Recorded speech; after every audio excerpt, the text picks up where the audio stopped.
All right, welcome to another episode of the Author Spotlight Self-Publishing 30 Days podcast. I am your host, Rob YB Youngblood, and I'm here with special guest, LaKitia Woodard. She's an author, she's a coach, and she's an all-around phenomenal young lady. LaKitia, welcome to the Author Spotlight. How are you doing today? I'm doing well. Thank you for having me. Awesome, awesome. So typically on the Author Spotlight, we give our authors an opportunity to promote the book that they have and tell us about it. But before we do that, tell us where you're from. Where are you from originally? Oh, wow. Originally, I'm from Chicago Heights, Illinois, and I went to school at Clark Atlanta University. So I kind of sort of call Atlanta home because I kind of grew up in Atlanta. Okay. And now I live here in Houston, Texas. Houston, Texas. Let's go. I had the pleasure of interviewing Rashawn McDonald, who is out of Houston, Texas as well. If you don't know who he is, definitely check him out. He's a phenomenal brother who is on a big push to promote HBCUs. So that's something that you and I both have in common. And so Houston is on the map. H-Town is on the map. So tell us about your book. Give us the name and tell us what it's about. Sure. So the name of my book is 31 Days of Truth, Manifest Your Passion, Power, and Perseverance.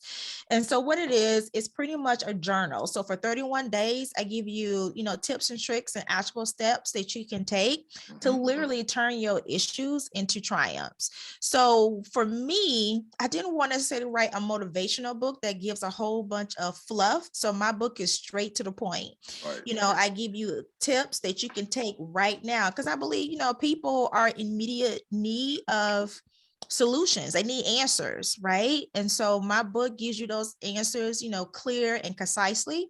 And at the end of each day in my book, there's a moment of truth, because now that you have read what to do, I want you to take it, make it your own, and then execute. So you're going to write down what it is you're going to do. How are you going to, move on what you just read? Because it's not enough to just read the book. Right. We have to take action. Got to take action. Yeah. Eric Thomas says action or execution is worshipped. I also read in a book that action cures fear. So talk a little bit about what prompted you to put this book together. Oh, wow. So funny story. So back in January 2017, circa 2017, as some people would say, I set this goal, Rob, to start writing a book in 2 years. Okay. Not to publish, not to finish, to start writing in 2 years, right? Right. But God had something different planned, because by May of that same year, I had a book title, a format for my book. I had an editor for my book and a free event space for doing a book launch. Wow. And so when you have all of those things lined up like that, I was like, okay, well, I guess I'm going to write a book this year. That's right. And so I did it. I took action and I executed it and I did it. That's good. What was the biggest challenge that you had to overcome in writing your book? Oh, was there a big challenge? Because it seemed like things kind of came together like effortlessly, but did you have any challenges when it came to just writing or even, putting your book together? I wouldn't say that I ran into any challenges, because like I just outlined for you, everything just fell into place. If I had to say a challenge, I would say the challenge was, not hanging out as much, because I wrote my book pretty quickly, not watching a lot of TV, because I remember in the same year, Insecure by Issa Rae dropped on HBO, and everybody was watching Insecure, okay? Yeah. I was probably the only Black woman who had never watched the episode. And so I would have friends say to me, like, what do you mean you haven't watched Insecure? Right. And I'm like, I was writing my book. That's right. So, that's right. You had your priorities in order. Yeah. So at that time, writing my book was the number one priority. So if there was any challenge, it was, maybe just like, not even say that it was naysayers per se, but but just falling in the trap of doing what it is that everybody else is doing and losing focus.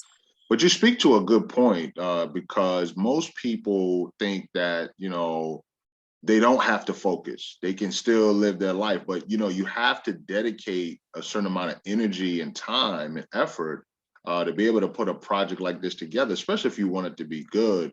But now that the book is done, what kind of impact have you seen it have on the readers? I mean, like, obviously, this book is going out and inspiring people, but what kind of impact have you seen it have on the people that have picked up the book? Man, women love the book because number one, what I've been told is that it is a reminder of how powerful they are. Yeah. And in my book, I share, personal experiences of things that I've done that worked and things that I've done that failed, Yeah. And so people, women in particular, have been really able to just relate to me through the book, because I'm very transparent, Rob. My platform is all about self-awareness, and I'm all about the fact that sharing our testimonies, all it does is help someone else out. So when people, women in particular, are reading my book, they can relate, and I use my personal experience to, motivate you and show you how, your traumatic past, if that's your story, doesn't have to impact what you're doing now in a negative way. Right. And the one thing that women love is the journal prompts, because it really helps them to sit down and really think about what it is that they've read and how they can use it. And also, people love the fact that it's, clear and concise. Yeah, and I don't have to like read between the lines. So I've had my book, passed around. Women have bought it for, their friends, colleges, universities. So it's been major. That's and good. It just makes me feel good. So what kind of change did the book make on you as you wrote it? Because I've often heard that when people were writing a book, it just made a certain change on them. Can you speak to that at all? I wouldn't, I don't know if it changed me per se, because I wrote the book. It wasn't for me. Right. It was for the woman that's on the other end of reading my book. Got it. It was about her. Now, did my book add to my credibility? Absolutely. Yeah. Okay. Because to be able to put published author behind my name has given me some credibility in my business. Yeah. But it was for the reader, because everything in the book I've already done. Right. So now it's me sharing my story with the world, sharing what worked, what didn't work.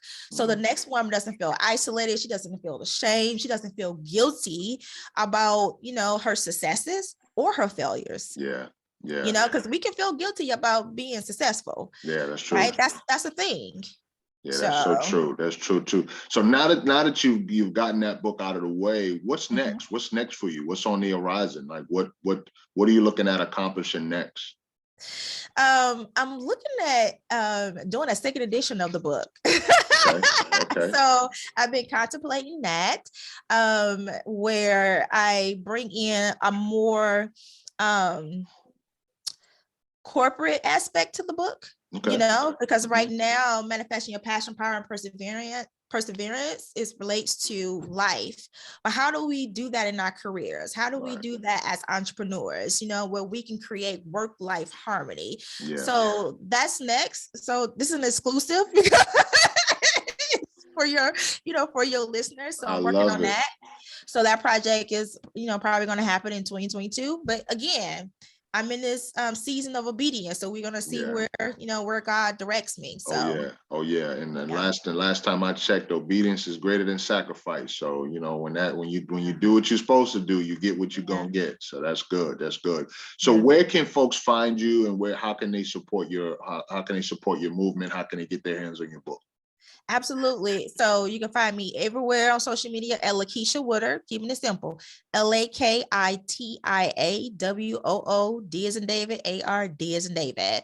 For more information on how I can serve you, please go to LaKitiaWoodard.com. You can also find and purchase a copy of my book there as well.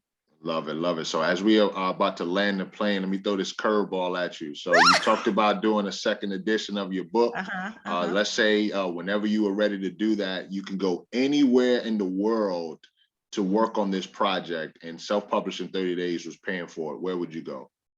Ooh, where would I go? Maybe to Greece. Greece. Okay. Have you ever been before? No. Okay. Why Greece? But I want to. Why Greece?